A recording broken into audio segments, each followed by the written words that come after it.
Okay, good afternoon, guys. I think we can start now with our lecture series for today.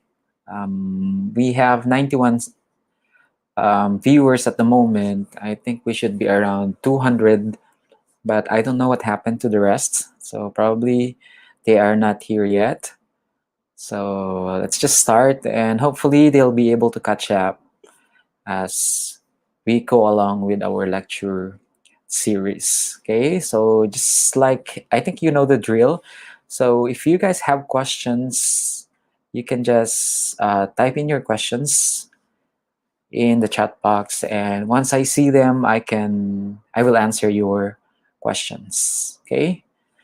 So again, we're not just going to have a lecture for today. We're going to draw the winners of our raffle draw of our raffle promo. Okay, sponsored by some of my friends who are also beginning YouTube creators. So this is going to be exciting. I'm going to show you. I'm going to tell you later on what are the prizes at stake. Medyo na short tayo ng budget, but yeah, the promised prizes will still be given to you. Just to give you an idea about the draw, I'm sure that's what you are excited about. Okay, apart from the lecture for today, um, there will be two groups that we will be drawing. One group for the BTV TED and the other group for BSE. Okay, so ginawa kong ganon para both courses or programs will have a chance to win. Okay, but it's just that for the raffle draw, we only will be drawing one group only will get the USB OTG kasi medyo short tayo sa budget. But both will be getting the prepaid Wi-Fi from Globe. So both groups will be given the chance to win any of them. Okay. All right. So I think you are watching what's being flashed on your screen right now. Na sinabi ko kanina na if the winner na mabubunot natin is not around, then we are going to forfeit the prize. Yung mga nasa live lang na nabunot, sila yung pwedeng manalo. Okay, so enough with our raffle draw. Okay, let's just first have our lecture. Okay, for today, this will be part of your preliminary examination, which will be given to you before Monday, Thursday. Okay, so I'm going to post the exam in your Schoology account, and yeah, I'll let you know when can you start taking the tests. So first, we start with our main purpose here for this live, which is our lecture series. Our topic for today would be on performance-based assessment. So just to give you an idea for assessment in Learning 1, our focus is on traditional assessment, okay, where we talk about paper and pencil tests. That's a focus of assessment in Learning 1. For assessment in Learning 2, the focus is on performance-based assessment and assessing in the affective domain, okay? So that will be the focus of this course. So let's start with performance-based assessment.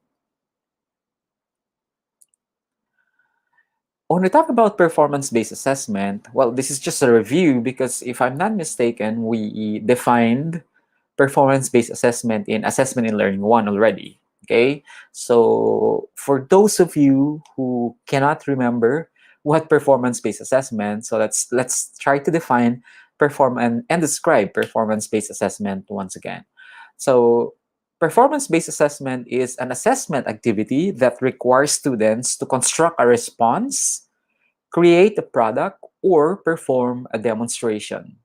Since performance-based assessments generally do not yield a single correct answer or require a particular solution method, evaluations of student performances are based on judgment guided by criteria. Okay? So here in performance-based assessment, it is this type of assessment where you are going to use your knowledge to construct a response and then create a product out of what you have learned or perform a demonstration. Okay? So that's what performance-based assessment is all about. Although this is it requires a lot of time checking or rating the performance of the students. This, I believe, is a good measure of what the students have learned because they'll be able to apply the knowledge they have learned in class. Okay?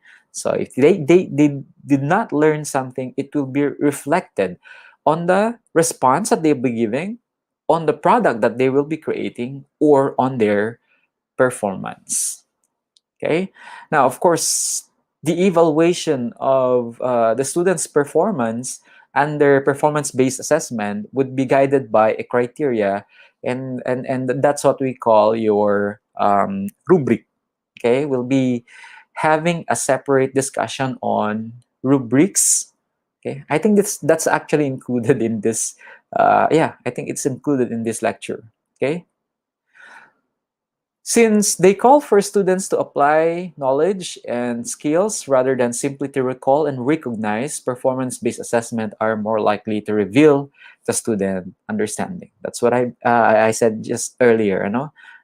Sabi ko nga, dito makikita if the student actually learned something, okay, in class, because the quality of their work will reflect their understanding of whatever topic was discussed inside the classroom. So kung hindi malinaw at hindi nila naintindihan, then it would reflect on their performance. Okay? So dito medyo hindi madadaya yung performance-based assessment. Okay? Lalong-lalo na sa mga demonstration, hindi pwedeng dayain ng estudyante yung kanyang performance because that's demonstration. Okay? All right. There are three types of performance-based assessment from which to choose. We have the products, okay, wherein you will be creating products, performances like demonstration, or process-oriented assessment. Okay, for today, our focus is on process-oriented assessment. Okay, so titignan natin ano ba itong process-oriented assessment. Okay, all right. So the reason why we are studying this, guys, is because we tend to assess students' learning through their outputs or products or through some kind of traditional testing. Okay, just like what we are actually doing in school. Okay, more on traditional testing. Okay, we give you paper and pencil tests like summative tests like your prelims, midterms, and finals. Okay, we let you answer activities which are incorporated in the module. And then we also have quizzes, okay? And those most of the time are traditional testing. However, it's really important to assess not only those competencies, but also the processes which the students underwent in order to arrive at this product or outputs. Okay, in other words, it is also important in the world of assessment, okay, to know how the students came up with, for example, a product. If you ask them to design something, okay, what do they have to go through in order to arrive at these outputs? Okay, students are interested in that. Okay, because understanding what they have gone through will give us an idea on how students actually learn. Okay, so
Okay, nawala ba tayo guys? Parang feeling ko nawala. Nawala yata yung broadcast natin. Salita ako ng salita, nawala pala yata yung broadcast natin. Can you answer me at least? If nawala tayo, so I can go back to what I was saying. Wala. Matagal ba nawala?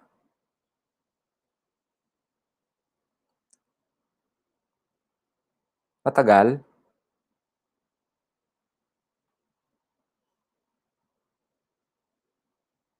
Okay. So, dami kong binida dun Hindi ko napansin na nawala pala yung broadcast natin. Okay, so anyway. So, let's continue guys. So, I was saying, nung nawala ako na there are three types of performance-based assessment from which we can choose. We have products, performances, or process-oriented assessment. Okay? Pag gayon na nawawala ako, mag-chat kayo sa kahit dun sa group chat natin para ma-notify ako kasi hindi ko napansin. Okay, so again, when we talk about products, students are asked to produce something like or anong tawag dito? To design something, and performance is like demonstration, and we have the process-oriented assessment, and that's the focus of our lecture for today, process-oriented assessment. Okay, but before we go to that, just like what I've been saying when I was offline pala, we tend to assess students' learning through their outputs or products through some kind of traditional testing. Okay, just like what we've been doing, the prelim exams being given to you online, midterm, the final exams being given to you online are examples of traditional testing. And traditional testing is actually the focus of assessment in learning one. So we taught you how to design different types of tests, traditional tests, that is, or paper and pencil tests. But in assessment and learning too, we will shift our focus on performance-based assessment and assessment in the affective domain. Because, while it is important to assess, okay, through traditional testing, uh, it is also important to find out, okay, in or it is also important to assess, okay, what the students underwent in order to arrive at a certain output or product. Okay, ano ba yung ginawa nila? Paano ba nila ito ginawa? What were the processes? Okay, so we are also interested in knowing that because we need to understand, okay, how the students do things. We do not only focus on the final output of the students, but we also would like to know how did they come up with that output. Okay, so yon. So assessment, therefore, is most effective when it reflects an understanding of of learning as multidimensional, integrated, and revealed in performance over time. Okay, we have to understand, and like what we've always been saying, learning is a complex process. It entails not only what students know, but what they can do with what they know. Okay, so ibig sabihin, kailangan nating malaman kung yung natutunan ba nila ay kaya ba nilang i-apply, okay, in coming up, for example, with a product or in their performances. Okay?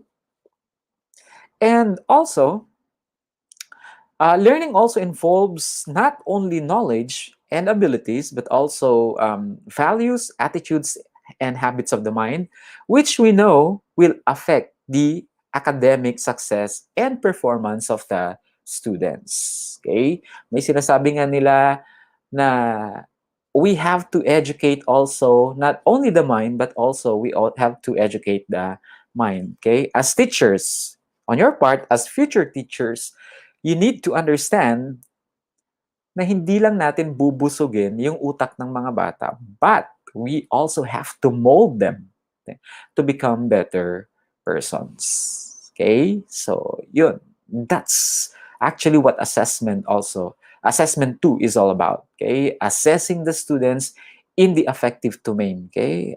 Talk about values, attitudes, okay? And many others na under sa affective domain.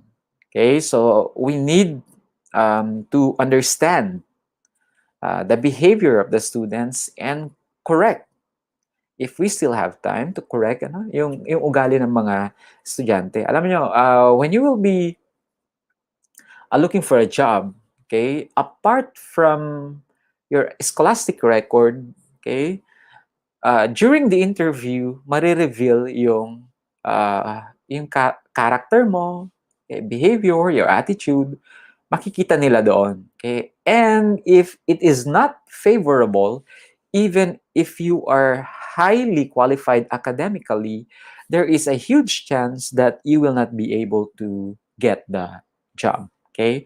Kasi yung ating mostly ng mga employers, they look into the affective aspect of the person. Okay? Yung ugali niya, mga pagpapahalaga niya or values. Okay? Yung titignan nila. All right. So we proceed to process-oriented performance-based assessment.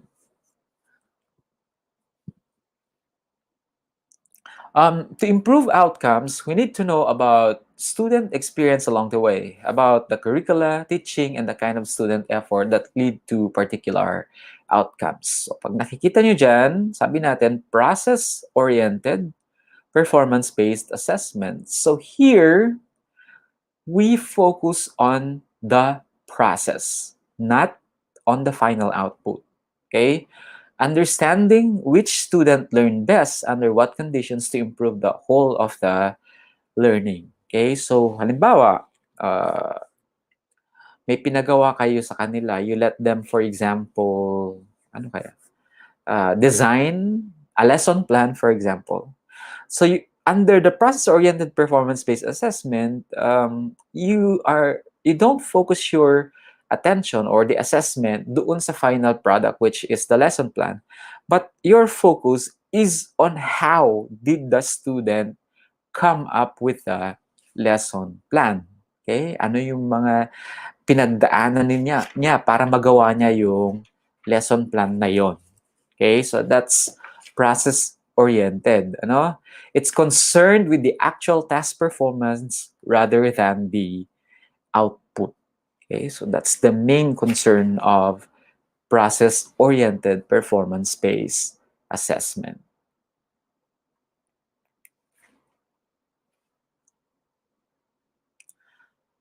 Okay. Now, so for us to be able to design a process-oriented performance-based assessment task, we need to understand the learning competencies. Okay?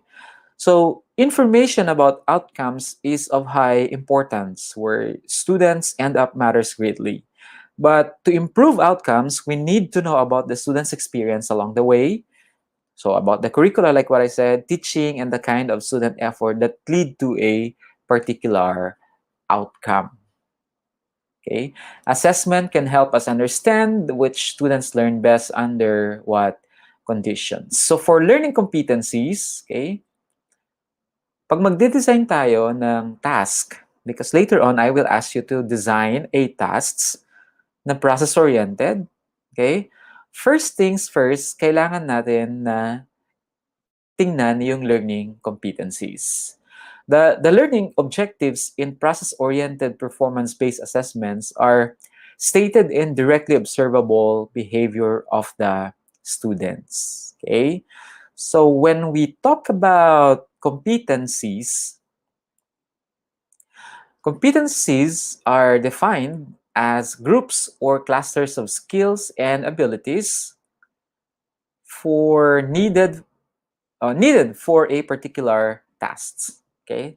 So ito yung group or clusters ng mga skills na pinagsama, Kaya nga cluster, group, skills na mga pinagsama natin, they will form what we call the competency. Okay? So The objectives generally focus on those behavior which exemplify, example, best practice for the particular task. So, such behavior range, usually, pag pinag-usapan natin ang competencies, it ranges from beginner or novice level up to the level of an expert. Okay? So, I'm going to show you an example. This is a sample learning competency. Okay? So, in your work later on, you are going to identify a task, an assessment task, that is, and then you write your learning competencies or your objectives. Okay? So, in our example, the task here is to recite a poem by Edgar Allan Poe entitled The Raven. Okay, so this is the task. In other words, assessment task. In other words, you will let your students recite the poem by Edgar Allan Poe entitled The Raven. So, your learning objective or the objectives here would be the activity aims to enable the students to recite a poem entitled The Raven by Edgar Allan Poe. Specifically, okay, so in other words, this is your general objective. The activity aims to enable the students to recite a poem entitled by Edgar Allan Poe. And then you break that down into specific objectives. So sabi dito, specifically, so these are the ones that you'd like to see from the students, or what you want the students to execute while reciting the poem by Edgar Allan Poe. So that will be your objective. So one here, recite the poem from memory without referring to notes. Use appropriate hand and body gestures in delivering the piece. Then we have 3, maintain eye contact with the audience while reciting the poem. The 4th one, create the ambience of the poem through appropriate rising and falling intonation. And then 5, pronounce the words clearly with proper diction. So guys, notice the objective starts with a general statement, okay? So this is a general statement. The activity aims to enable the students to recite a poem entitled The Raven by Edgar Allan Poe, okay? So we started with the general statement of what is expected of the students from the tasks. And, our task is to recite a poem by Edgar Allan Poe. And then we're going to break it down, the general objective, into easily observable behaviors when reciting a poem. And we call this the specific objectives. Okay? And these specific objectives will now constitute what we call the learning competencies for this particular tasks. Okay? So, kuha niyo. So, for process-oriented, since we are talking about process-oriented performance-based assessment here, the specific objectives should be those that are observable while performing the tasks, since we are talking about the process. Okay? So, yung proseso. Dun kayo gagawa ng mga objectives nyo. Okay? So, eto dito, 5 ang sinulat niya. And if you notice, all these can be observed while a student is reciting the poem. For example, recite the poem from memory without referring to notes. Will you be able to observe that? Yes. Makikita mo kung may hawak siyang notes o wala. So, it's observable. Okay? While performing the task. Another is use appropriate hand gestures in delivering the piece. Okay? So makikita mo, no? So habang nag-deliver siya ng poem, makikita mo yung kanyang hand gesture. Diba? Kung appropriate ba. Paano ko malalaman kung appropriate ba? Of course, if you are the teacher, you have a copy of the poem. Okay? And you know kung yung nire-recite ba ng estudyante ay tama, okay? Sakto ba, at yung hand gesture ba niya ay bagay doon. Okay? Third, is it observable also? Maintain eye contact with the audience while reciting the poem. Yes, you can actually observe that if the student who is reciting the poem is maintaining an eye contact with the audience. Number 4, create the ambience of the poem through appropriate rising and falling intonation. Rising and falling intonation can be observed, okay, while performing the task. And the last one is to pronounce the words clearly and with proper diction. And these are also observable. Okay, so that's how you will write your specific objectives. Okay, what will you observe while the students or the student is performing the task, since we are talking about process oriented.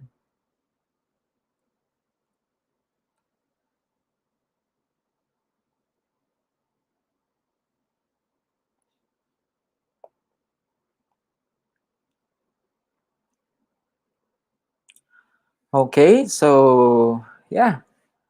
So the specific objectives identified constitute the learning competency for these tasks. Okay, as in the statement objectives using Bloom's taxonomy, the specific objectives also range from simple observable processes to more complex observable processes. Okay, when do we say that a competency is complex? Okay, complex siya kapag, sige, ipakita natin sa inyo. Okay. So guys, I will not teach you on how are you going to state specific objectives dahil naituro na yan sa inyo. Okay, I hope, ano? Actually, part yan ng assessment in Learning 1. If you remember Bloom's taxonomy, okay, yung ilang levels ba yun? 6 levels ng ng ano bang tawag dito? We have remembering, understanding, applying, and so on. Okay, so those are the levels. Dun yung i-base.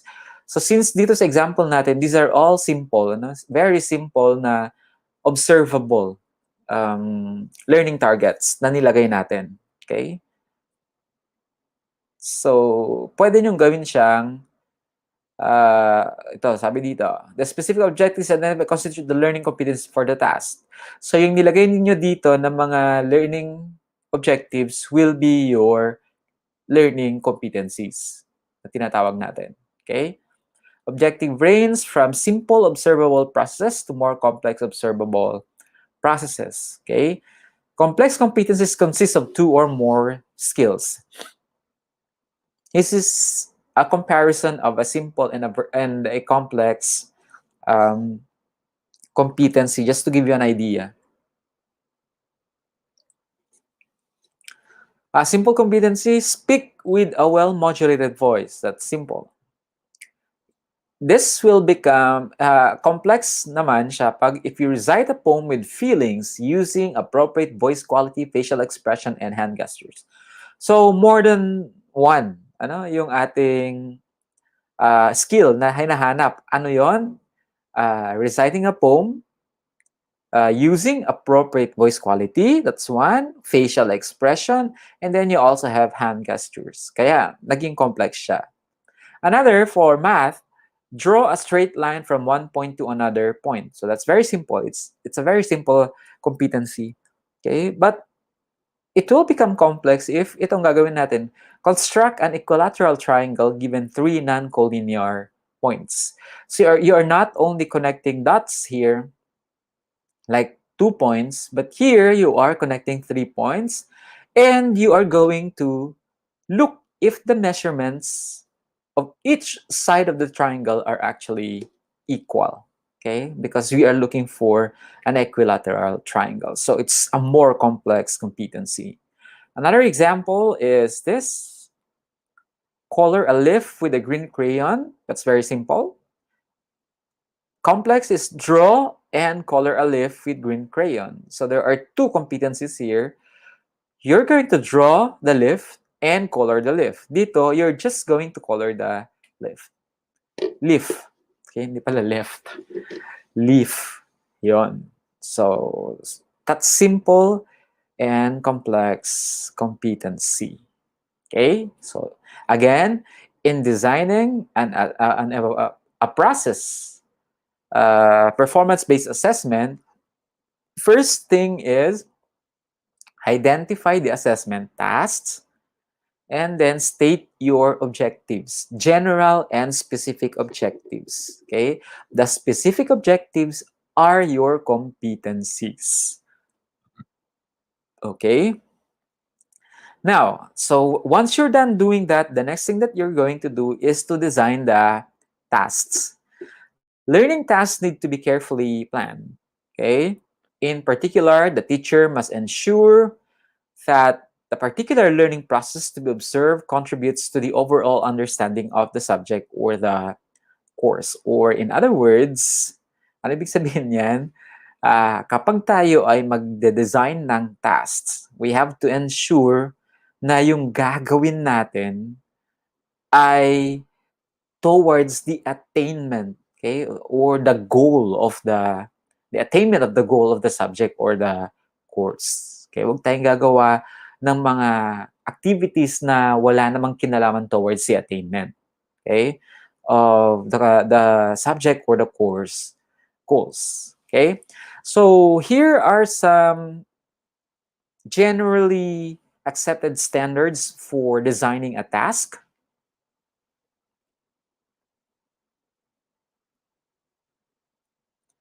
All right. First is to identify an activity that would highlight the competencies to be evaluated. Okay, so dito iisipin mo, ano kayang activity ang gagawin ko so that ma-highlight ko yung mga competencies na itinuro ko sa kanila. Okay?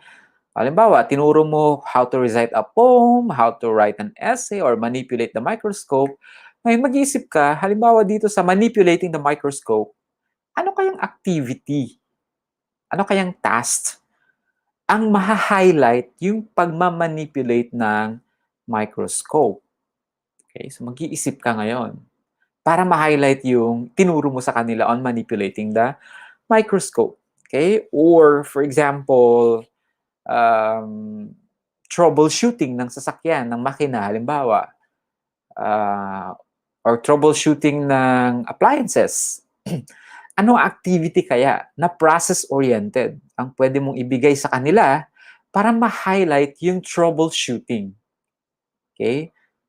So, yun ang iisipin niyo palagi. Since may in-identify na kayong competencies, ano kayang task ang pwede para makikita ko tong mga competencies na ito? Okay? Next is identifying an activity that would entail more or less the same sets of competencies. So if an activity would result in too many possible competencies, then of course you as a teacher would be having difficulty assessing the students' competencies on tasks. So ang sinasabi lang dito is mamili tayo ng assessment activity na hindi masyadong marami o kalat-kalat yung mga competencies. Okay?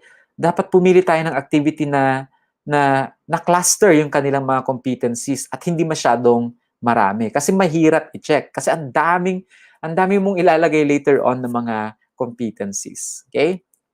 And then the last one is finding a task that would be interesting and enjoyable for the students. Okay? So tasks such as writing an essay sometimes are really boring and cumbersome for the students. Okay? Performance-based na nga, nagpa-essay ka sa kanila. And I know that a lot of our students do not like essays. Okay? Maraming may ayaw. So, ang pwede mong gawin is to identify something that they are interested in and something that they will enjoy. Okay? So, ano kaya? How would I know that they are interested in a task, in an assessment task, or that they will enjoy it? Okay? Well, sabi natin sa Assessment and Learning 1, part of assessment is getting to know your students. So, that's why it's very important.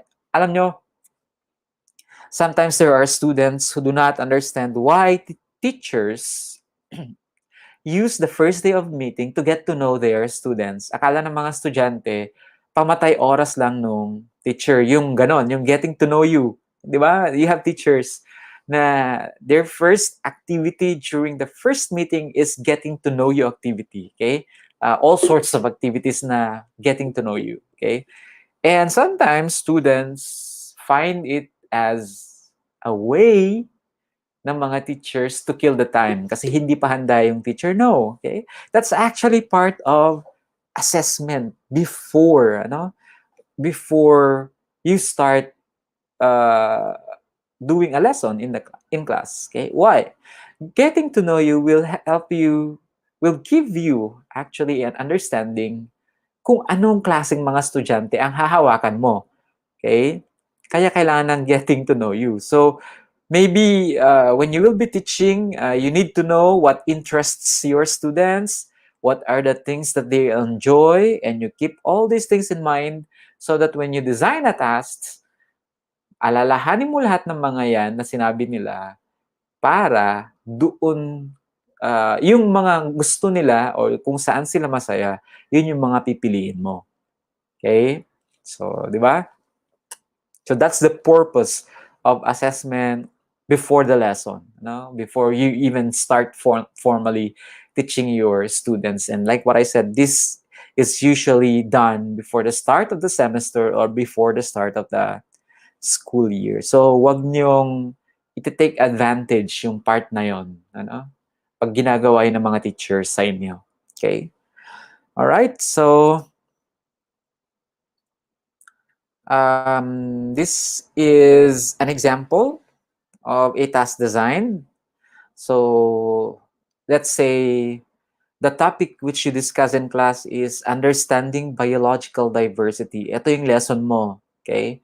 Understanding biological diversity.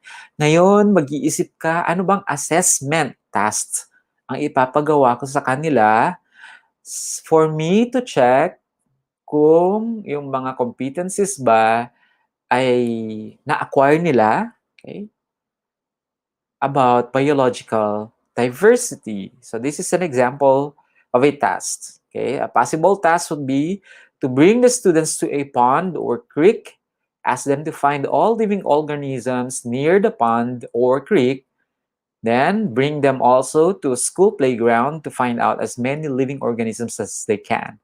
Observe how the students will develop a system for finding such organisms, classifying the organisms, and concluding the differences in biological diversity of the two sites. O, di ba? So, paano yan naging process-oriented, sir? Siyempre, ang titignan mo dyan is how will they develop a system. Okay? How will they classify the organisms? Okay, and stuff like that. And how will they compare? So more on the process. Okay? So yan. That's a sample task design. Okay. Do you guys have questions at this point? Okay. Baka meron po kayong tanong. Okay, at this point, because like what I said, I will be asking you later on to design.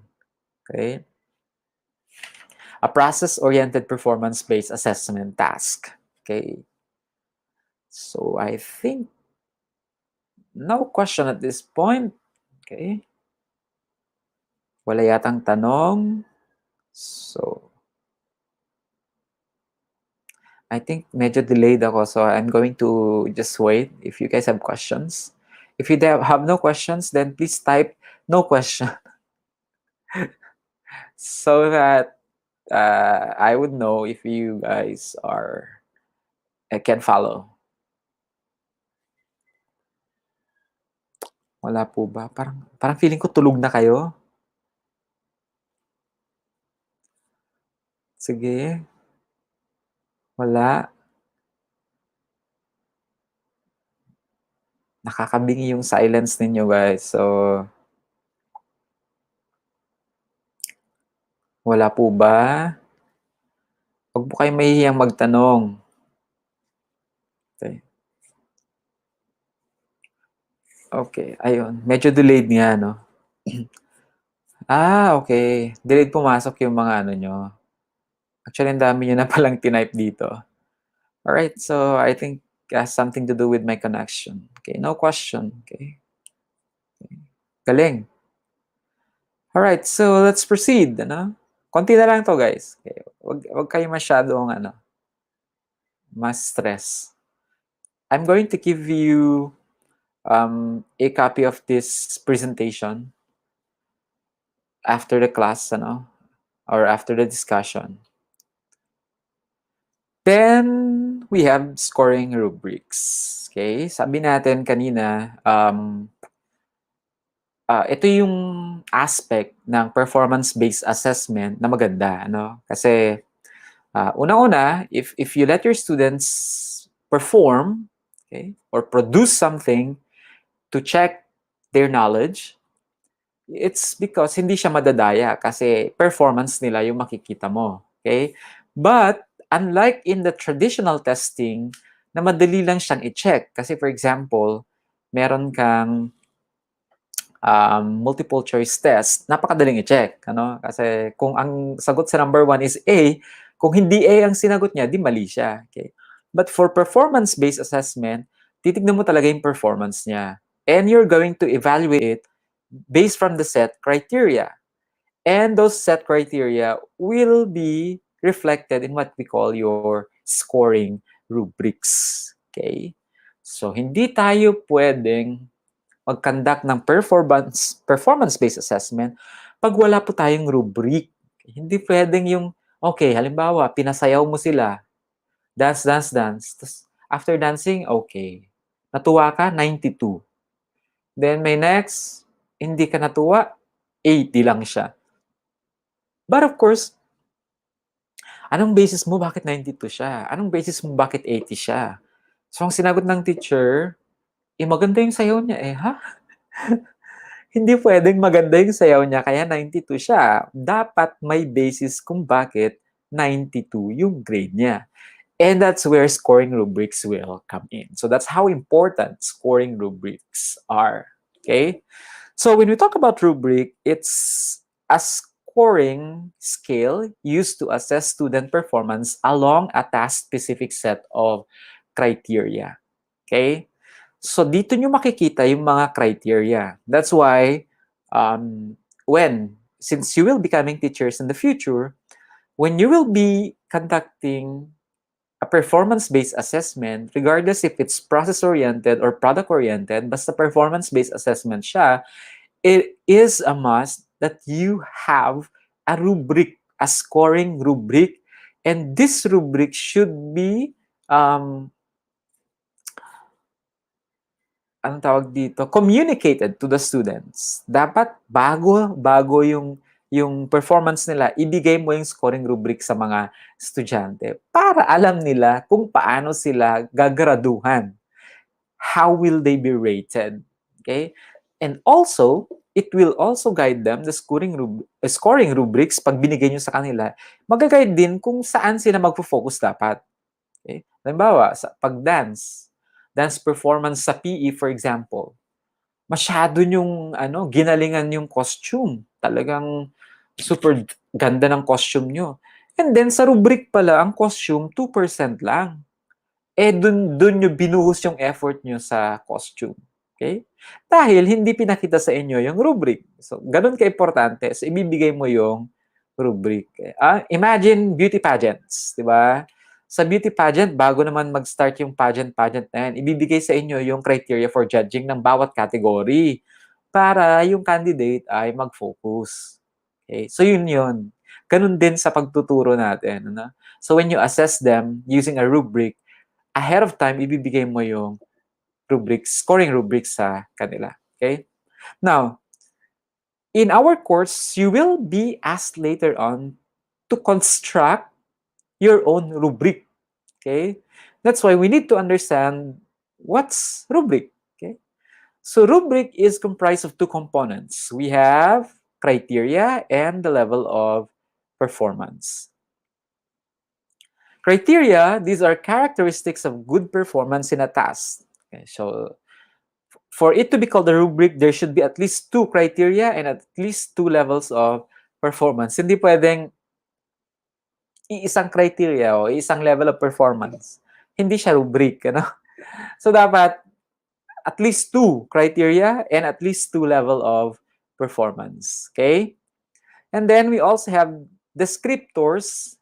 The descriptors spell out what is expected of the students at each level of the performance of each criterion. Okay? Don't worry, I'm going to show you an example. But before that, first, let's talk about the two kinds of rubrics. We have the analytic rubric, and the other one is holistic rubric. Okay, so analytic articulates levels of performance for each criterion. Okay, mas ano to, meron siyang levels of performance. For example, excellent. Okay, average, below average. Okay, so yun, those are levels of performance. Tapos, meron siyang criteria. Each, isa-isa. Ano?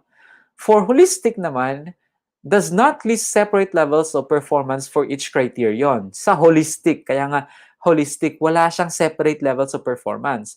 Dito, assign sa level of performance by assessing performances across multiple criteria as a whole. So one way of understanding holistic is it evaluates the performance as a whole. So, iba-iba yung mga criteria yan na nakasulat na marami. Okay? Because it evaluates the performance as a whole. Sa analytic, meron siyang specific mga criteria na magkakahiwalay at meron siyang levels of performance. Okay? Tignan natin, anong pagkakaiba nila? So, this example I'm showing you is an analytic rubric. Okay? This is an analytic rubric. Meron tayong set of criteria dito na magkakahiwalay, and then meron tayong levels of performance. Ito, 1, 2, 3.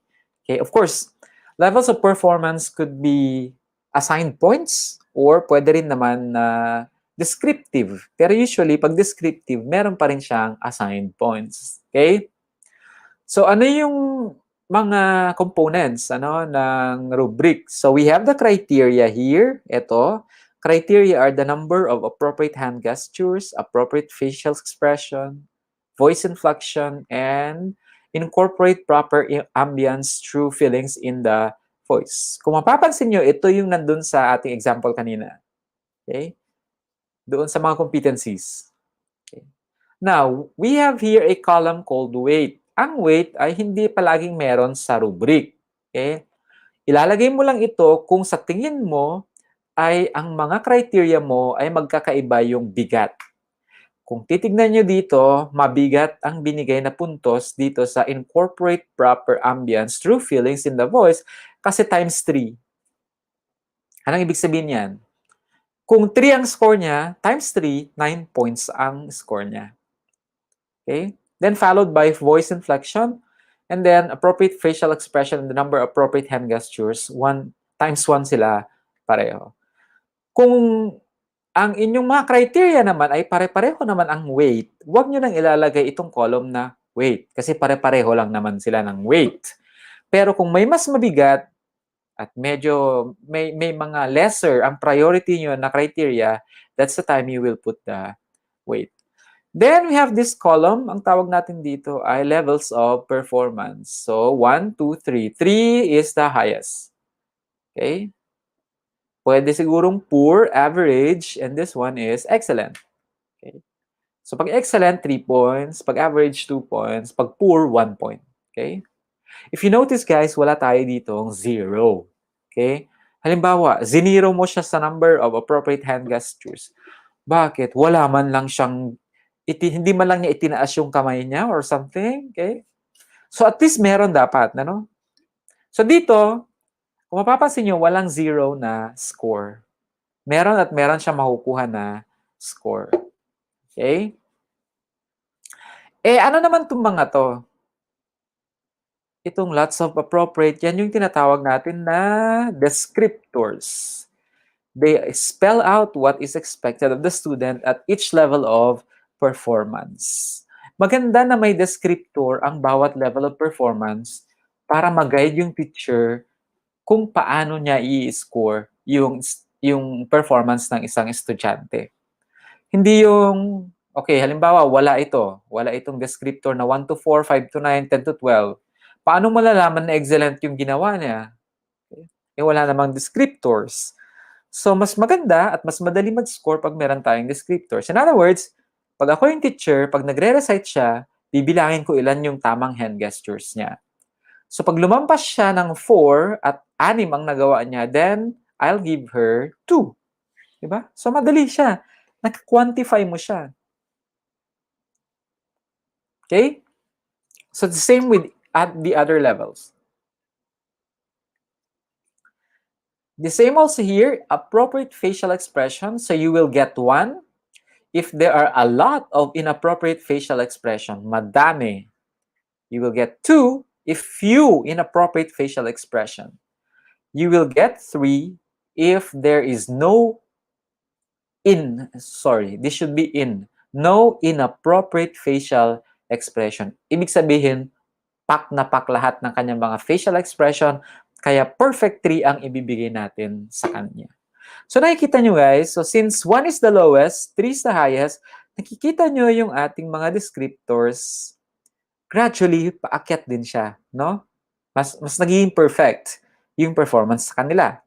So dito, sa voice inflection, 1, okay, let's say 1 is poor, monotone voice use. Okay, walang rising and falling ng voice, monotone lang. Parang ganun. So parang wala. So bibigyan mo siya ng 1. Then, 2 naman, pag it can vary by voice, ito, not voice. Voice inflection with difficulty. May voice inflection siya, pero nahihirapan siyang i-perform. Okay? So, 2 lang. 2 ang score niya. Ngayon, can easily vary voice inflection. Okay? With ease. Kayang-kaya niya yung voice inflection niya. Okay? So, 3. Okay? So, nakikita nyo yung gradual change ng descriptors. Okay? Also here, tingnan natin, recitation contains very little feelings. Then here, recitation has some feelings. And then recitation fully captures ambience through feelings in the voice. Yun. Kaya makakakuha siya ng 3. So that's the role of descriptor. It's a lot easier to score a performance using a rubric with descriptors. Ayan, ito, descriptors natin. Kasi tatanungin, kailan ko i-scorean ng 1? O yun, yung descriptor ang magsasabi niyan. 2, o yung mga descriptors under 2. 3, ang score niya pag ito yung kanyang mga, kung nakikita mo ang mga descriptors na ito sa nagpe-perform. Okay? Another rubric, this is an example of a holistic rubric. So nakikita niyo? So sabi kanina sa holistic rubric, assigns level of performance by assessing performance across multiple criteria as a whole. Dito, hindi as a whole ang criteria natin because the criteria are separated and different weights. Dito, 3 ang score niya kung lahat ng mga ito na magkakasama ng criteria ay meron siya. So, holistic rubric evaluates or assess an assessment task holistically or as a whole, hindi separately ang a-assess sa kanya. So dito, halimbawa, Tricia, excellent speaker, includes 10 to 12 changes in hand gestures, no apparent inappropriate facial expression, utilizes proper voice inflection, can create proper ambience for the poem. Pag ito lahat ay na-achieve niya, bibigyan mo siya ng 3. Okay? Then 2, pag good speaker, include 5 to 9 changes in hand gestures, few inappropriate facial expressions, have some inappropriate voice inflection changes, almost creating proper ambience. Okay? So yun. And then we have poor speaker. 1, if it includes 1 to 4 changes in hand gestures and lots of inappropriate facial expression, uses monotone voice and cannot create proper ambience. So, nakikita nyo guys yung difference, okay? Ng holistic, this is holistic, and this one is analytic rubric. Okay? So, that's how they differ. Now, if the activity is short, very short lang yung activity na gagawin mo, usually, especially sa math, for example, may task kayo na pinagawa sa math, and you just wanted to make a quick, very quick assessment of their performance, then the best thing that you're going to use is the holistic rubric. Pag madalian lang yung assessment na gagawin natin, mas madaling gamitin ang holistic rubric. Okay? Kasi ililista mo lang yung mga gusto mong makita dito, and then mayroon lang siyang 3 levels. Okay? So, for quick na assessment, we make use of the holistic rubric. Okay? But of course, it's a lot easier if you will use analytic rubric. Okay? So, do you guys have questions? Actually, that's the end of this part of the product-oriented performance-based assessment. I'm going to give you a task in our GC, okay, applying what we have learned today. Okay, so anong gagawin nyo? You are going to identify an assessment task, and then ano pa ba? Write your objectives. Kawa kayo ng objectives ninyo. And then, mag-identify kayo ng assessment task yung with descriptions on what are they going to do, and then design a rubric for that task. Okay? So, magde-design kayo ng rubric for that task. Okay? So, that's it for this lecture, guys. I hope you learned something. Our next topic will be product-oriented performance-based assessment. But that will be for the next term, for midterms. Okay? So, ito, kasama ito sa prelim natin. Itong kadidiscuss ko lang ngayon. Okay? So, are there clarifications? Nandito ba lahat? Because kung wala kayo dito, hindi kayo pwedeng manalo sa raffle natin, no? May tanong po ba? Wala na kayong tanong? Okay? So, are you guys ready for our raffle?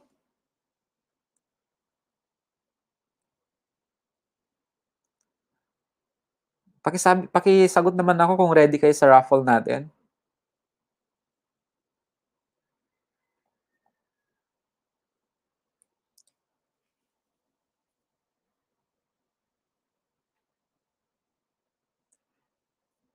Okay. So, yeah. Sige, tingnan natin. So, I'm going to just have to set up, So, kindly wait. Isa-set up ko lang yung ating pang-raffle.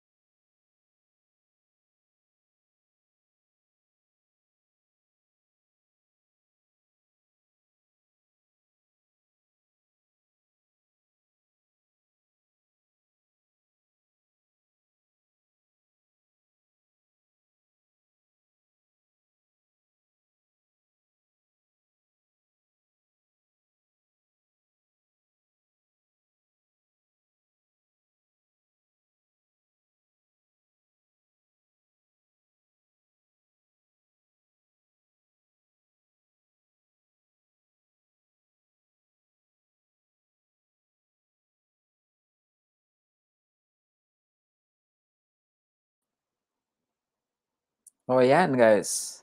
Yan yung ating gagamitin randomizer. Nandiyan lahat yung mga names ninyo.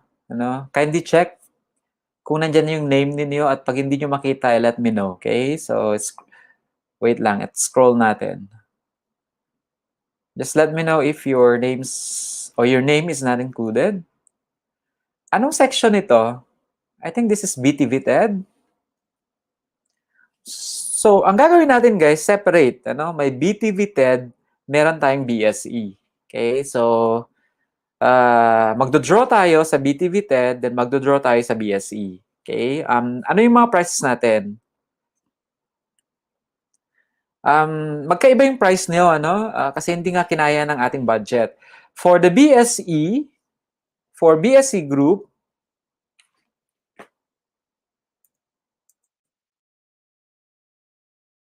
Ang mga prices natin sa BSC group ay 1 Globe at home Wi-Fi.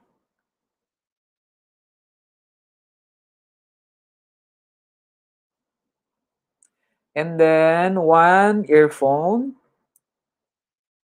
And 1 USB OTG.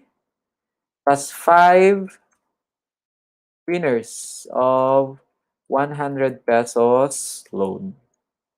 Yan. That's for the BSE. For the BTVTED group, ito yung prices ninyo.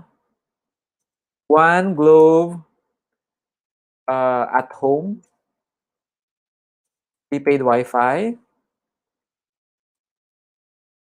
Ito yung worth 999, guys.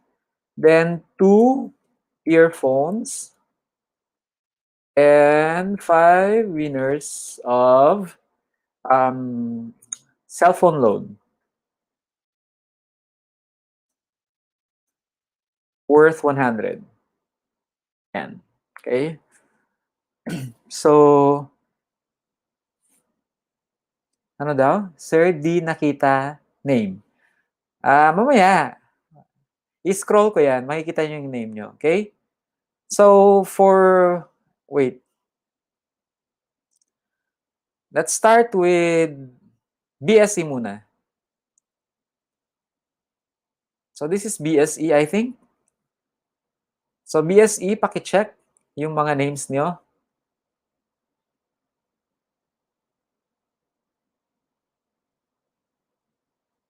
Ayan. BSE, kindly check your names. Ayan. Sige. Then, yan. Just check, guys, your name if it's included, no?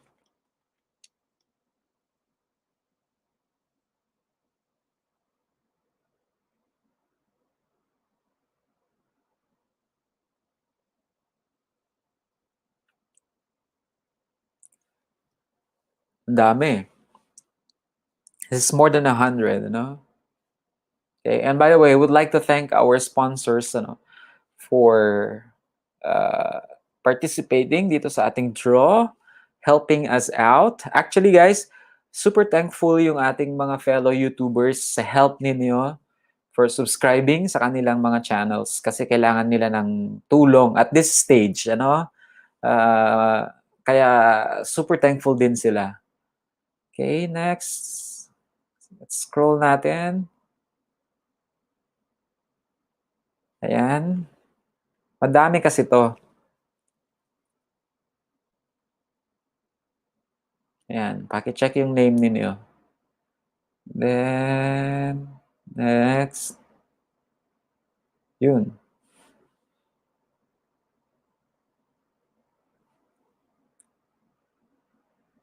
Then, next. Yan. So, yan na yung last. Okay. So, meron ba sa BSE? Okay. So, kung may wala dyan, sabihan nyo lang ako. Now, let's check the names of BTV TED. Mamaya, awayin nyo ako pag wala kayong name. So, check natin. Okay. So, this is for BTV TED, guys. Check your names now.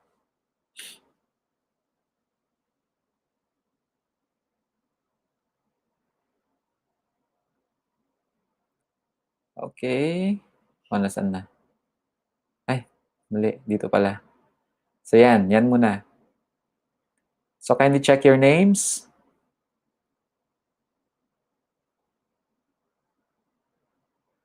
Okay. Let's move slowly. Yan.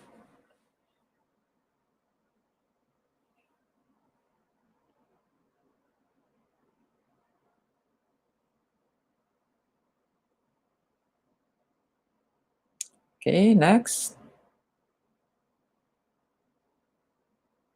There you go.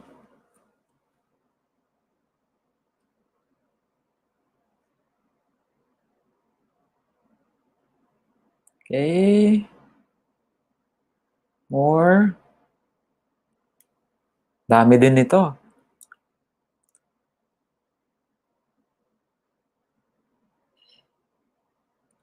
Next.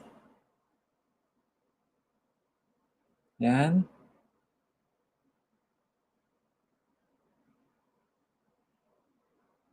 Okay, next. Yun. So, yan na. Okay, let me know kung merong walang name dyan. Oo, alam kong ready na kayo sa raffle, pero wait lang. Check muna natin yung mga names. Kung may walang name dyan, paki-type na lang dito agad.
Okay, so I think may names kayong lahat dyan. So let's start.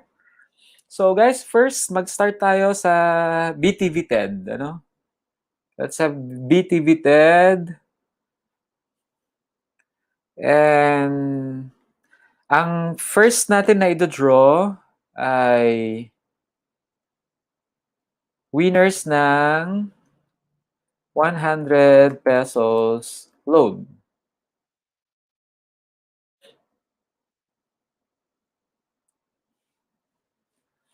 Okay, so 100 pesos load muna ating i-draw. Okay, let's see. So 5 ito, ano? So yung 5 na mado-draw natin will win 100 pesos load. Okay? So, yun. Yun ang inyong mapapanalunan.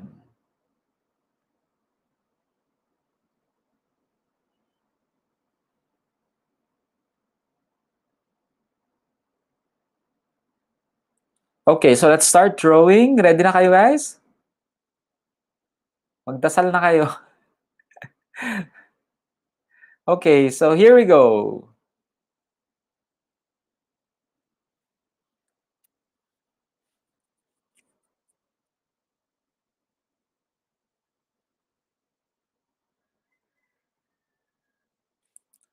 Bernardo Rodrigo. Nandito ba siya? Saan na siya? Is Bernardo here? Bernardo Rodrigo, magparamdam ka.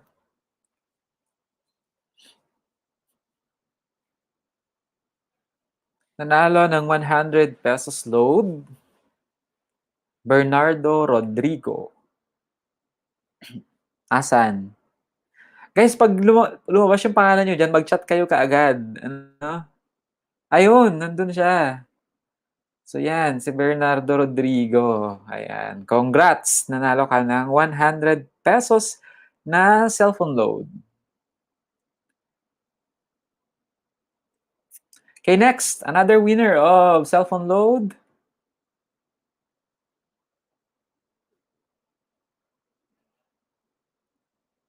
At yan ay si Erica Nuez. Andiyan ba si Erica?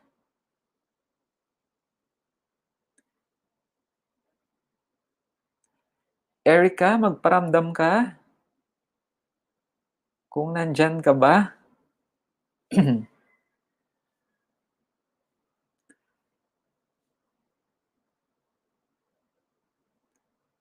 Saan si Erica? Ayan. So guys, pag wala siya dito at hindi siya naka-live, ay hindi na siya pwedeng manalo. Ano? Magdodraw tayo ng iba. Okay, so dapat nandito. Where's Erica? Erica. Ay, wala. Asan siya? Dapat mag-chat siya diyan.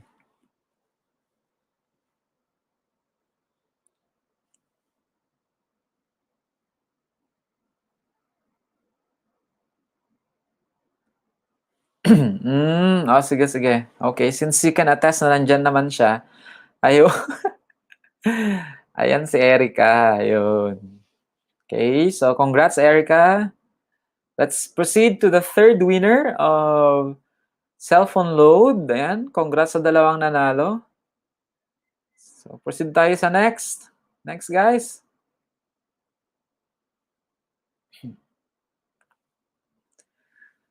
Sino kaya ang mananalo? Laika Lapuente. Dito ba si Laika? O, basta pag nakita nyo yung name nyo dyan, magparamdam na agad-agad.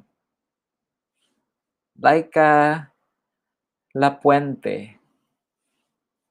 Malay mo, bunot ka Kimby. Kimby Sotelo. Sino si Kimby? Laika.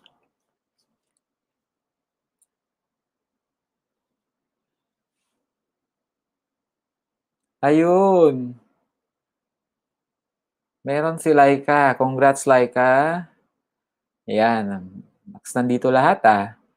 Next winner. Cellphone load. Pang-apat na to.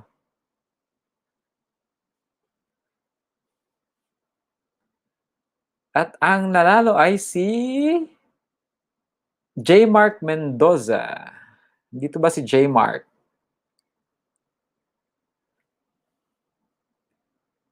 Yun. Si J. Mark.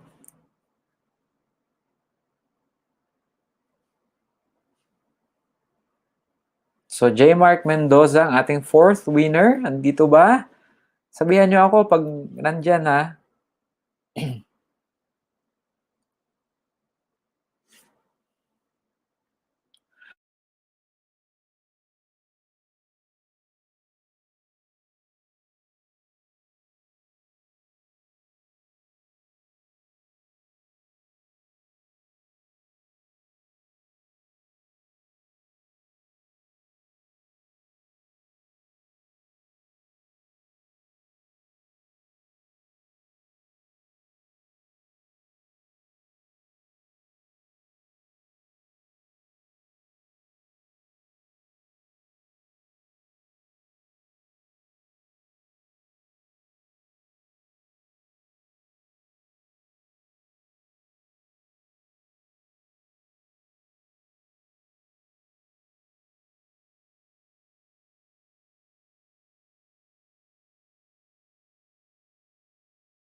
Guys, wala ba si J. Mark?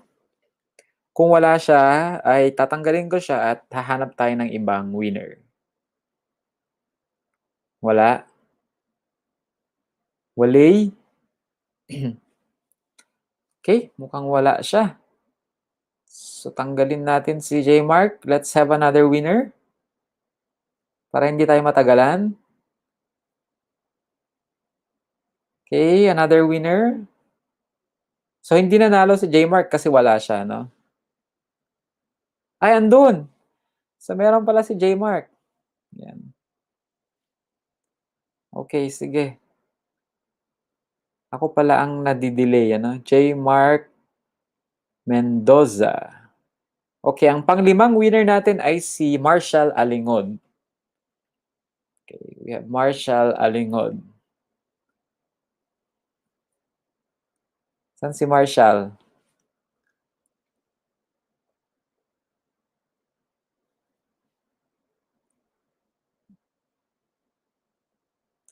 Marshall Alingod.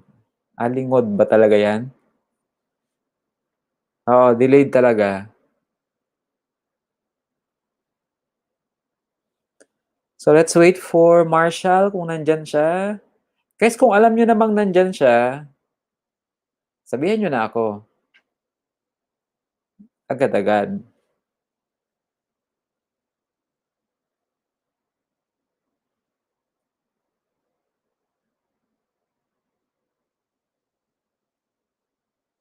So, andyan si Marshall. Ayan, nakita ko na siya. Saan? Ayun. So, yan. Yan yung ating winners, ano, ng cellphone load worth 100 pesos each. Yan. Congratulations. Okay, now we proceed to our major prizes. O, mag-chat dito. Nakikita ko na. Ayun na. Nakalagay na siya. Okay. Saan na yun? Yan. Okay, so next guys, ang idodraw natin ay earphones.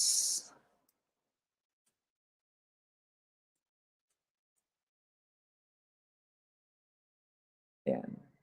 Dalawang winners ng earphones. Okay. Sino kayang mananalo dito? Check natin. Okay. Okay. So let's start drawing.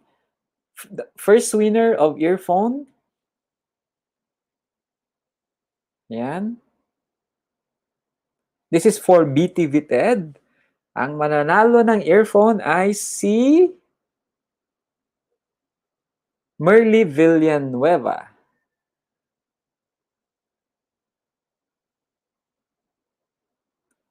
Okay. It's Merly. Merly. Nasaan si Merly? Yung gitero kay Eugene. Ayan, mananalo ng earphone na isa. Si Merly Villanueva. Merly, saan ka na Merly? Magparamdam ka. Paggalawin mo yung baso. Ayun, andyan si Merly. Okay, so meron si Merly. Hindi pa lumalabas dito. Nandito siya sa YouTube chat. Ayan. So, congratulations Merly Villanueva. Ayan. Nanalo ka. Ito pala. Sige, i-show naman natin siya. O yan. Tuwang-tuwa na si Merly. Ayun. So, next winner natin. Let's proceed to the next winner of earphone din. Dahil dalawa ang pamimigay natin sa klase ninyo. Okay. So, tignan natin sinong mananalo. Yan. The Who. Ang Lucky Kineme, Angelo Bulan. Nasaan si Angelo?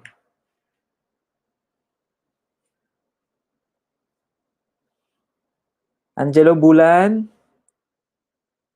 Yung wagi ng isa pang earphone. Okay, no problem, Merly. Ayun. Yan na si Angelo.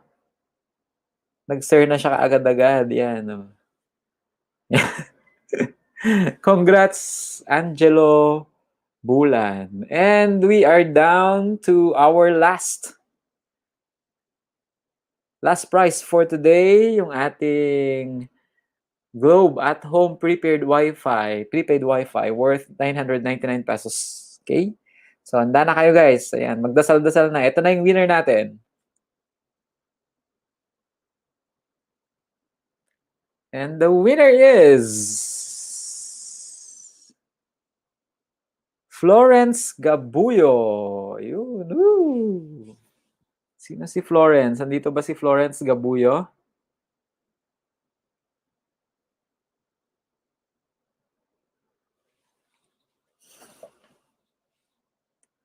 Florence Gabuyo. Nasaan si Florence? Ako, wala pa yata si Florence. Feeling ko nagdadasal kayo na wala siya.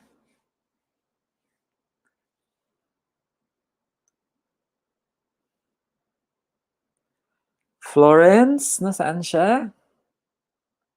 Walay?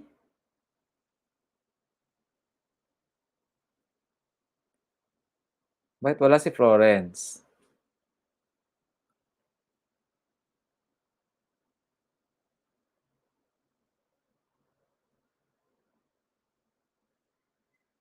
Guys, hanapin nyo si Florence kung nasaan na siya. Wala pa yung YouTube ko.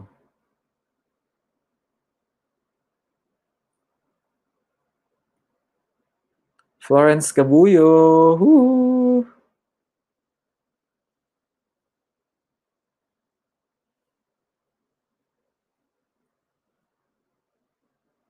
Saan na? Diyan na ba siya? Wala. Wala na namang pumapasok.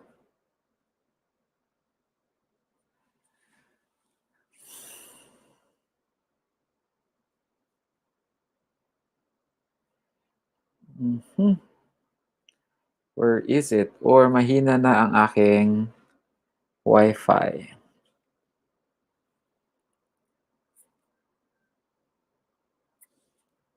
Wait lang guys ha. Ayun. Wala. Ayun. Nandun siya.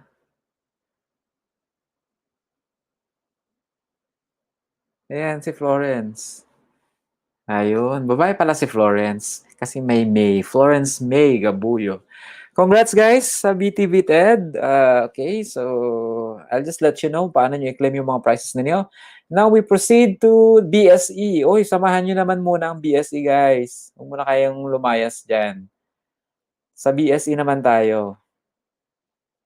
Okay, mga BSE dyan, gising-gising na. Okay, so first, ang i-draw natin para mabilis tayo ay yung 100 pesos muna. Okay, na load. 5 winners ito. Okay, 5 winners. So for BSE, here we go.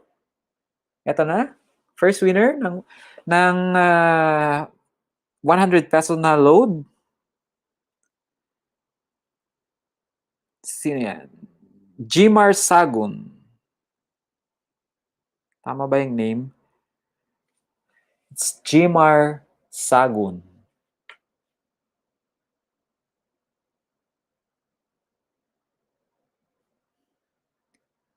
So, Jimar, andyan ka ba? Jimar Sagun. Loko-loko kayo ha. Meron si Florence kanina. Paspin nyo agad eh. Jimar, nasan si Jimar? BSC Group.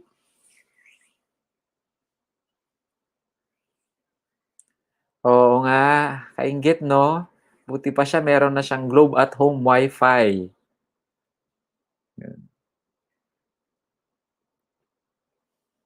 Pero kailangan niya pa rin mag-load doon. Meron si Gmar? Wala naman siya.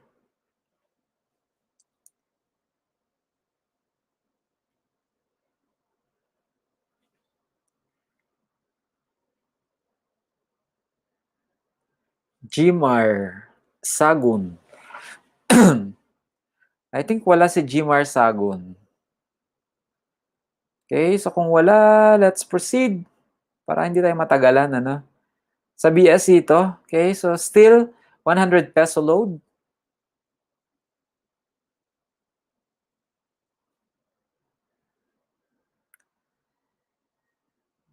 So, yeah. Sino kayang nanalo dyan? Sa BSE, Cecil Munoz. Meron ba si Cecil Munoz? Parang hindi kayo nagre-respond, guys. Pag wala kayo at hindi kayo nag-respond, ay hindi ko ibibigay yung premyo ninyo. Kasi yun yung mechanics natin. Okay? Sana yon. Wala naman. Cecil Munoz? Saan si Cecil? BSE ito, no? Sana all kayo ng sana all. Wala naman sila. Oh, wala. Wala din kanina si Gmar. Where is Cecil Munoz? Wala din. So let's draw another. So wala din si Cecil. So wala pa tayong winner. Okay, spin ulit.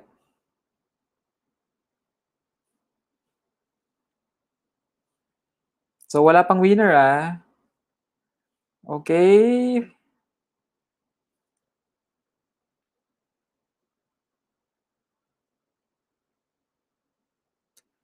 And the winner is Kyla Estrelion. Saan si Kyla? Sabihin nyo wala din. Kyla Estrelion. Mukhang walang nag-attend na BSE. So, bahala sila. Akin yung premyo. Where's Kyla? Ayun. Andun si Kyla. Yan.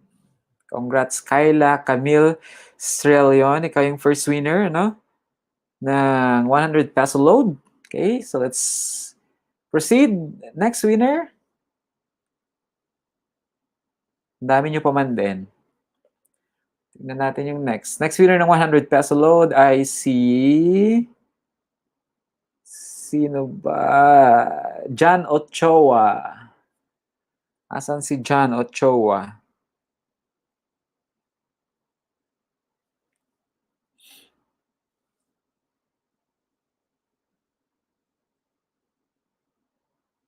John. Where is John Ochoa?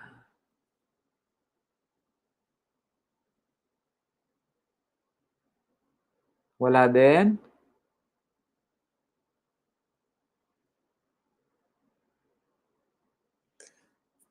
Elmer John. Saan? Wala naman yata. Asan? Nasaan nga siya? Si John Ochoa.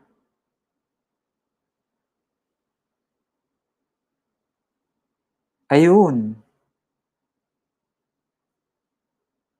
So there's John. Okay? Congrats, John Ochoa. Okay, next. We draw our next winner. Third pa lang to. Third winner is Cyril Villafuerte.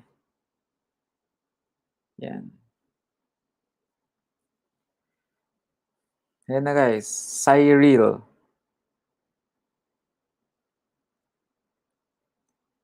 Cyril Villafuerte.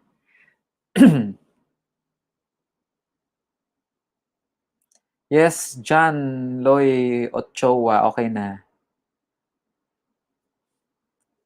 Si Cyril na hinahanap ko. Asan si Cyril Villafuerte?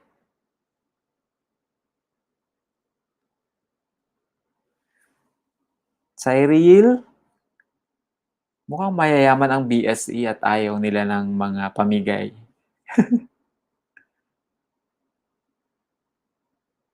Sana si Cyril Villafuerte?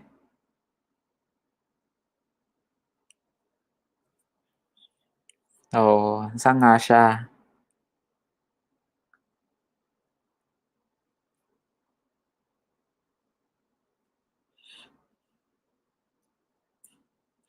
Where is she? Wala. Ay, baka mamaya alas 9 na tayo ng gabi matapos dito. Asan siya? Wala. Mukhang wala. Kaya nga eh. Ayaw yata nila. O sige, so wala si Cyril. Next, para hindi tayo magtagal. Yan.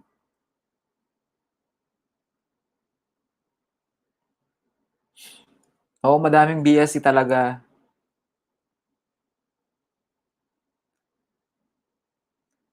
So wala si Cyril. So next, ang tagal nitong load pa lang to ah.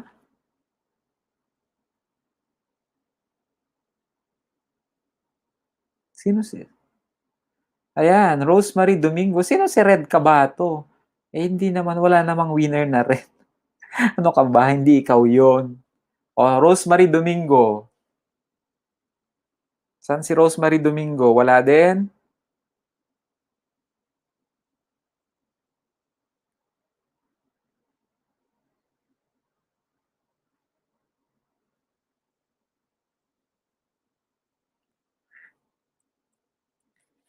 O, malapit na yan. Baka kayo na mamaya. Sana kayo na lang na nandito, ano? Ay, ito si Red. Si Red ba si Rosemary? Cabato? Ay, Domingo pala. Ano bang Cabato? Domingo. Ano ka ba? Rosemary Domingo. Ayun, meron si Rosemary Domingo. Ay, buti naman. Ayan. Rosemary Domingo. Congrats. Okay. Now we proceed. Fourth winner pa lang to. Tagal.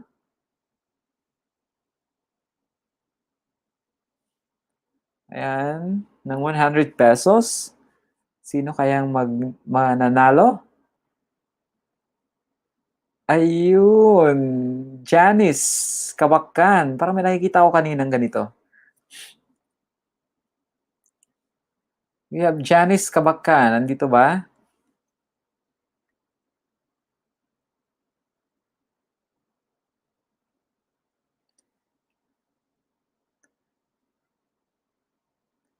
You're welcome, Rosemary.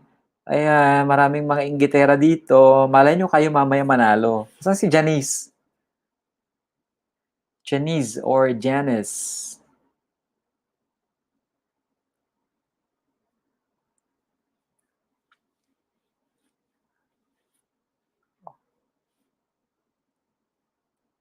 Asan nga siya? Oh, wala naman siya. Janice Kabakan.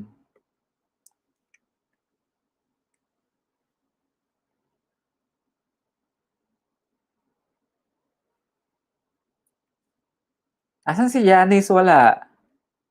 Wala siya. Oh, wala. O sige, kung wala siya, next tayo. Matatagalan na tayo. Next. Wala si Janice, guys. So, mag-spin tayo ulit.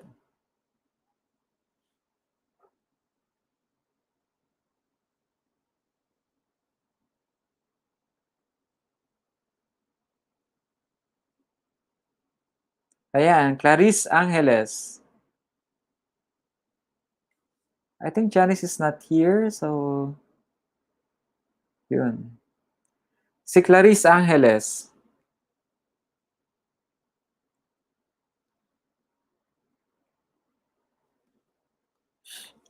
Clarice.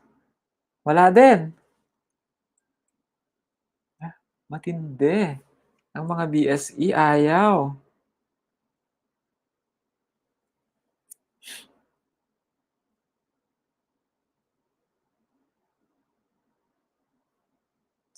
So, wala si Janice.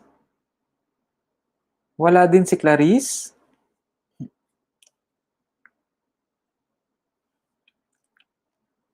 Wala. Guys, magsalita naman kayo dyan kung wala o meron para ano.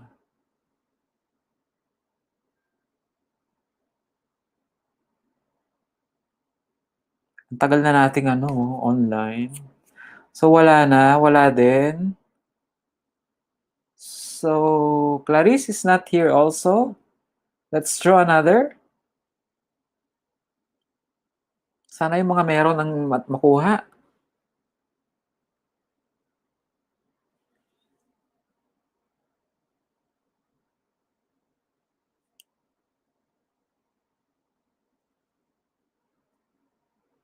Wala din si Clarice. Irene Mauricio.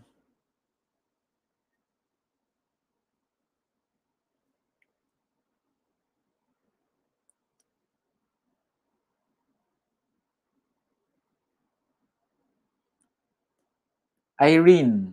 Do we have Irene?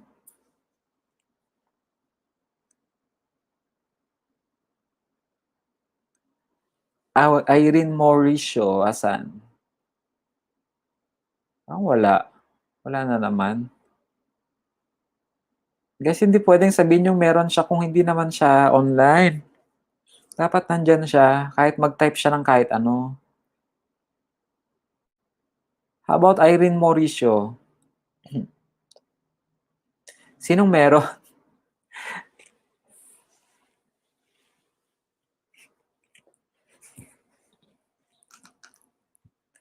Sinong meron?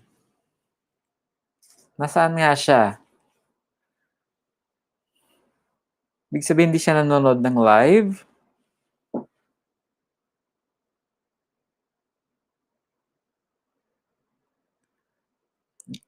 Hmm, tagal ah. Saan si Irene Mauricio? Sino si Clarice? Ay ala, wala na. Tinanggal ko na. Clarice, sorry. Ayan, si Irene na. So we have Irene Mauricio.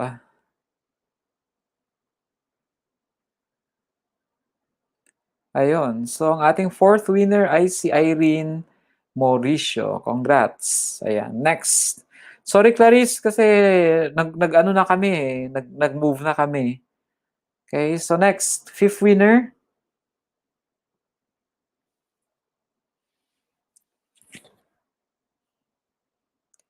We have Danica Coloma. Saan si Danica?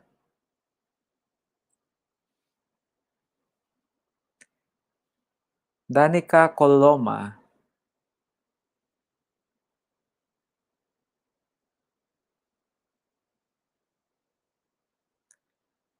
Danica, magparamdam ka din para sa matapos na tayo dito. Hirap naman sa ano. Where's Danica?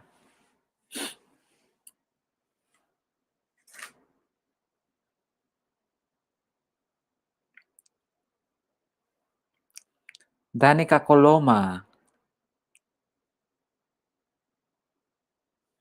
Ayun, meron si Danica. Congrats. Ayan. So, yan yung mga winners natin ng 100 pesos load. Okay? Yung kanina, actually, nagantay kami ng matagal, no? So, hindi na namin naantay. Kaya, nag-draw kami ng iba kasi we cannot wait, ano? Dahil sayang yung oras natin. So, congrats sa 5 winners natin ng 100 pesos load. Now, the next that we're going to draw is the winner of one USB OTG. Ano ba yun? 64 gig ba yun? I'm not sure, no? Yan.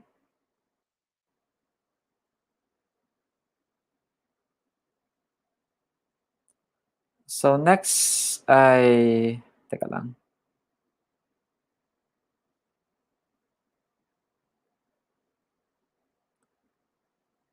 Yan. Nanalo ng USB OTG na 64 gig if I'm not mistaken. Okay? So, let's go guys. Tignan natin kung sino ang mananalo. Eto na.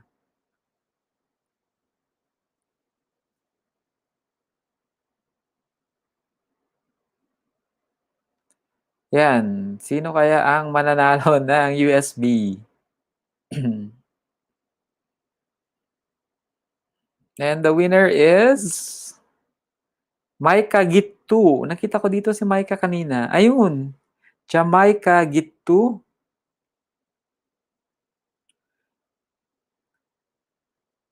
Nanalo ka ng isang USB OTG. San si Maika? Okay, dapat magparamdam pa rin siya, no?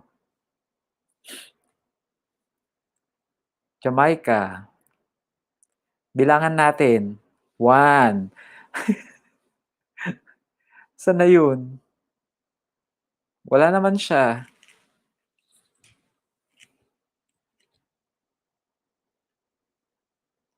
Jamaica. Hala, pag wala ka, lagot. Sayang naman.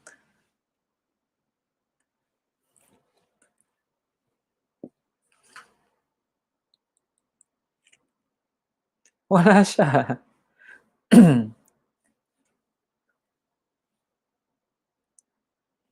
Jamaica gitu. Okay, wala si Jamaica. So, charot, nakita ko yung pangalan niya. Okay, congrats.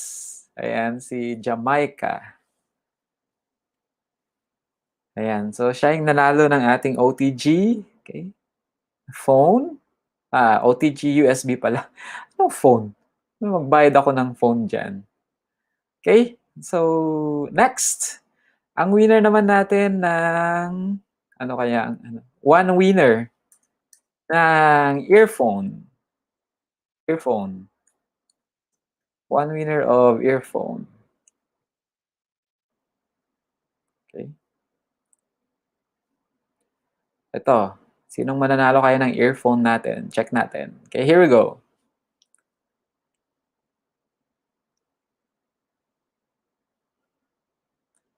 At ang nanalo ay si Kevin Resurrection.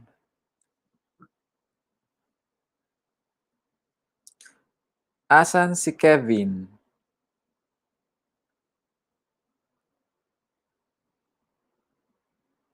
Earphone naman ang mapapanalunan ni Kevin.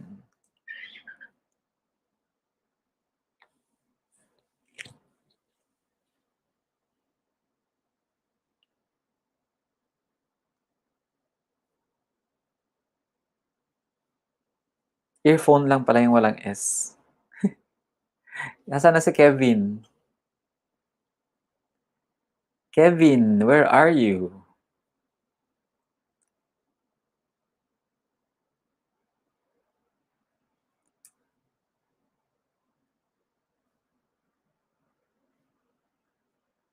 Diyan na si Kevin? Ayun. Meron na si Kevin. Congratulations, Kevin. Ayan. Nanalo ka ng earphone. Yun. Okay, so last winner natin ng Globe at Home Prepaid Wi-Fi. Sino kayang mananalo ng Globe at Home Prepaid Wi-Fi?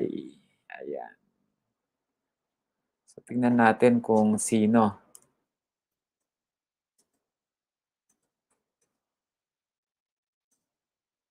Ito yung worth 999 pesos, guys. Hindi ito yung 1,000 something. Kasi wala akong pambili na nun. Ayun. Okay, so ready na kayo? Manalo? So here we go. Okay, so this is the last, ano? Tingnan natin kung sino ang winner ng Globe at Home Wi-Fi. At ang nanalo ay si Jemima Apalia. Dito ba si Jemima Apalia? Nanalo ng Globe at Home Prepaid Wi-Fi. Jemima Apalia.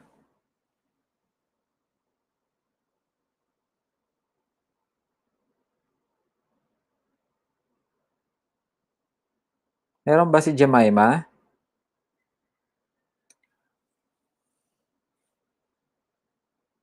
Ayun. Ayun.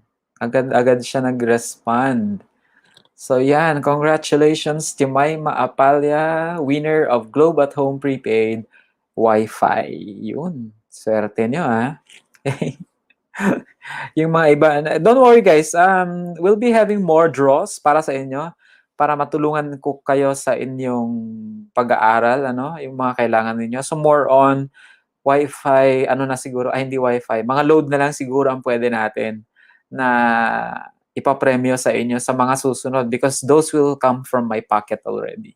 Okay, but of course, magpasalamat tayo sa ating mga sponsors. So I will give you the instruction kung paano nyo ma-claim yung prices ninyo at kung kailan nyo makukuha yung inyong mga premyo, guys. Okay, so well, that's it for our live. Ang tagal na natin nag-live.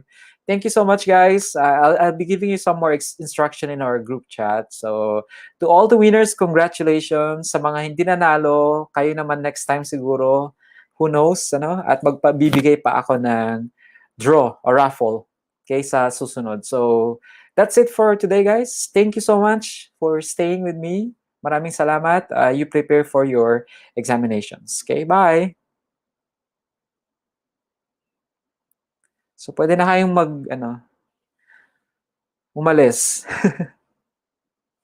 Sino ba yung mga ano diyan, mga hopeful candidates?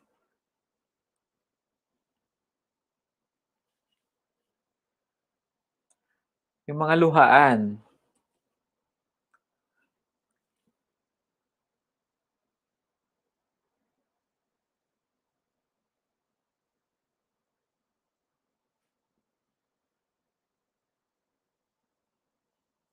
Thank you, everyone.